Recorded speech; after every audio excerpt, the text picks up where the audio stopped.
नमस्कार, आप देख रहे हैं पार्थ न्यूज़ एंड व्यूज़। मैं हूं पार्थ। क्या वास्तव में इंग्लिश भारत को विकसित होने से रोक रही है? तो आइए समझते हैं आंकड़ों को।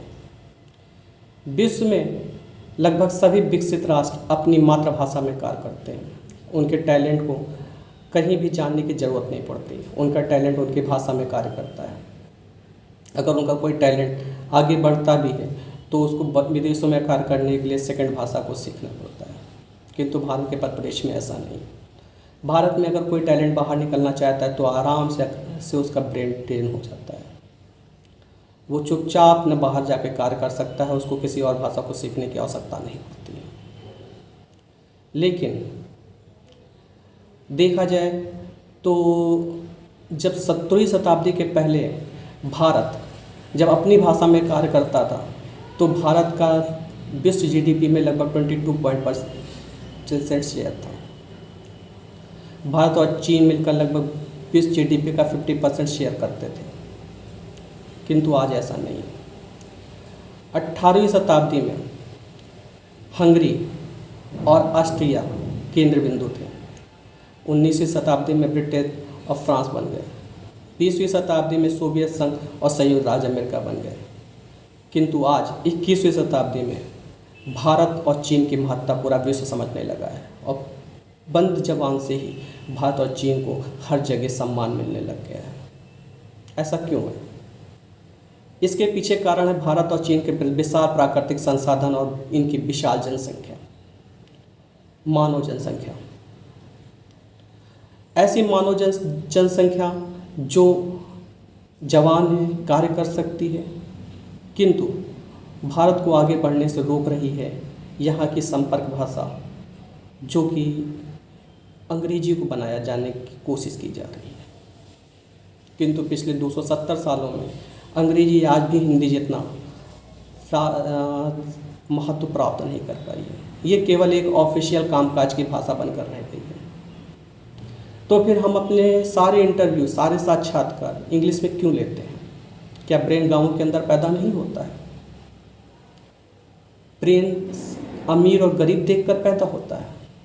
अगर अमीर और गरीब देख के ब्रेन को पैदा होना होता तो भारत प्राचीन काल में विश्व की इतनी बड़ी अर्थव्यवस्था नहीं बनता। 17वीं शताब्दी में भारत विश्व की सबसे बड़ी अर्थव्यवस्था था। किंतु आज 20वीं शताब्दी में भारत विश्व जीडीपी का लगभग 2.54% शेयर ही करता है, जबकि भारत विश्व की जनसंख्या का लगभग 17% है। इसके पीछे रीज़न क्या है? भारत की जो संपर्क भाषा हिंदी है, ये संपर्क भाषा भारत के लगभग 43.63% लोग बोलते हैं, जबकि 56% लोगों की ये सेकेंडरी भाषा है। भारत के लगभग 92 करोड़ लोग हिंदी को बोल और समझ सकते हैं। भारत में हिंदी लगभग पूरे देश में बोली और समझी जाती है। इसके अलावा हिंदी बोलने वाले विश्व के लगभग समस्त देशों में मिल जाते हैं, क्योंकि वहाँ पर भी भारतीय और भारतीयता की धमक बढ़ रही है। विश्व के लोग हिंदी सीखना चाहते हैं। अब आपको एक फैक्ट बताता हूँ। बॉलीवुड और जितना भी सेलिब्रिटी कल्चर है वो सारा का सारा इंग्लिश में बात करता है, किंतु फिल्में हिंदी में बनाता है। हॉलीवुड की मूवीज़ इंग्लिश के बजाय हिंदी में अनुवादित की जाती हैं। अगर हॉलीवुड की मूवीज़ हिंदी में अनुवादित नहीं की जाती और इंग्लिश को उतनी ही स्वीकारता है भारत में होती तो ये बॉलीवुड इंडस्ट्री कभी भी डेवलप नहीं कर पाती।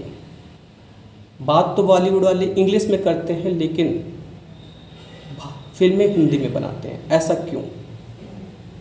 क्योंकि हिंदी ही यहाँ की मेन लैंग्वेज है। तो जब तक हम भारतीय भाषा में कार्य करना नहीं शुरू करेंगे तब तक भारत का डेवलप होना मुश्किल है। लगभग सभी राज्यों की भाषाओं के झगड़े की वजह से अंग्रेजी को ही फ़ायदा मिलता गया है। भारत की 22 भाषाओं में जो कि संविधान में दी गई हैं, उनमें भी राज्य भाषा का दर्जा हिंदी को दिया गया है। तो हिंदी की स्वीकार्यता क्यों नहीं बढ़ रही है? जबकि देश के आज़ाद होने के पहले भारत के सभी राजनेताओं ने ये बात अच्छी तरीके से समझ ली थी कि अगर भारत को आज़ाद करवाना है तो उसको एकता के सूत्र में पिरोने के लिए हिंदी का ही सहारा लेना पड़ेगा। भारत की पहली एमए, हिंदी में एमए नलिनी जी कोलकाता से बिलोंग करते थे। भारत का पहला हिंदी समाचार पत्र उदंड मार्तंड 1826 में आपके कलकत्ता से प्रकाशित हुआ। तो जब भारत के अन्य राज्यों ने भारतीयता की समझ को समझा,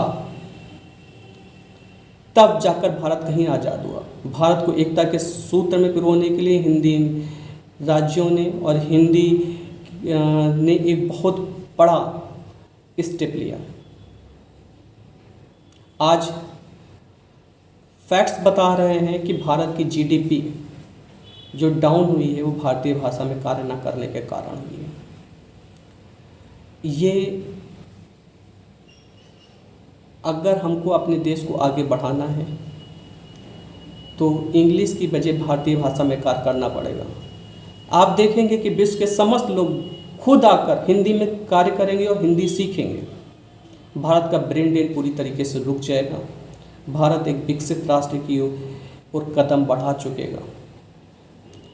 आप चाहें तो और भी रिसर्च कर सकते हैं और समझ सकते हैं कि भारत को विकसित होने के पीछे कौन रोक रहा है।